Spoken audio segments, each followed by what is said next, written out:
for coming along for the ride. 623 here on the Big 550 KTRS. Karen Travers with ABC News joins us now. Well, Karen, I watched a little bit on Friday, and we're chuckling about this. It's kind of sad in a roundabout way, but at the same time, as a somewhat conservative friend of mine sent me a scathing email, and he said they had 7 years to do something. The Republicans repeal, replace, and they got bupkis.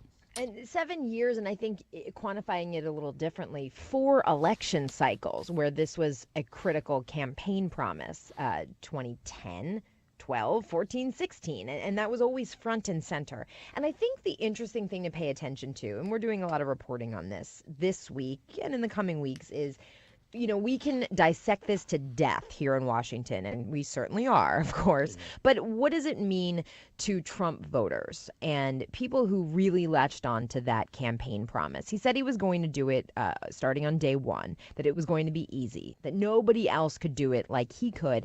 And it failed without even getting a vote. And that's it. Moving on, next issue, tax reform, infrastructure spending. I think that's a really important thing to consider of how this is being perceived by people who put a lot of faith in Republicans that once they had the House, the Senate, and the White House, we're going to get something done. Isn't part of the problem, though, that the health care savings, such as they are or were going to be used to help with the tax reform legislation? Yeah, that was one thing I was reading about over the weekend, that, kind of banking on one thing to help the other thing. And not even just the nuts and bolts on the paper of the money, but also just the I don't want to say goodwill, but, that legislative mojo of, if you start off the year with a big victory, everybody was going to be feeling really good and have a spring to their step going into the next big battles. I mean, we have a government funding issue coming up in the next 30 days.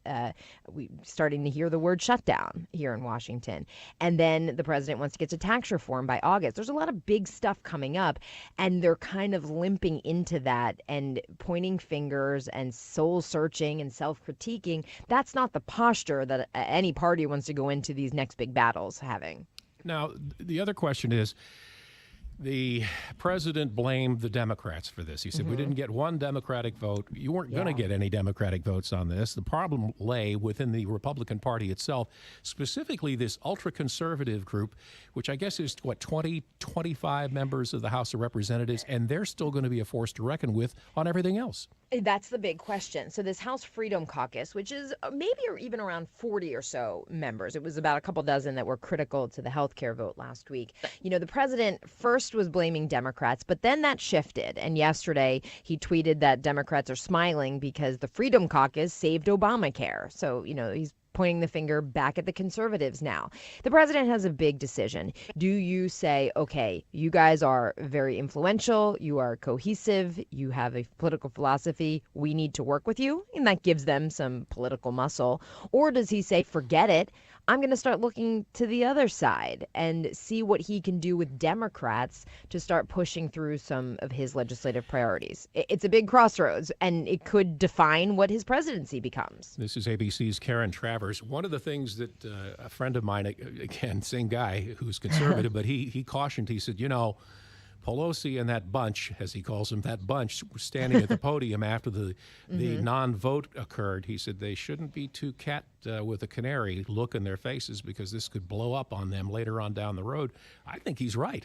This is something that President Trump has said, that the politically easy thing to do would have just been do nothing and let Obamacare, as he says, just implode because premiums are rising, insurance companies are pulling out of some areas. So he says that would have been the easy thing to do. But instead, they decided to try and do the tough thing. Well, the question that follows that is if the easy thing was to let it go and the tough thing was doing something, you didn't do the hard thing. And that's it? Just one effort? I mean, they voted 60 sometimes when they didn't have the White House to repeal and replace Obamacare. Now they do have the White House and they didn't vote. So it's, the Republicans also need to figure out what they're going to do for their supporters, the people that put them into Congress, with that as a key campaign promise. Is there any kind of a timeline as to when they will move forward on taxes and tax abatement or anything along that line? Is that just, is that still in the formative stages?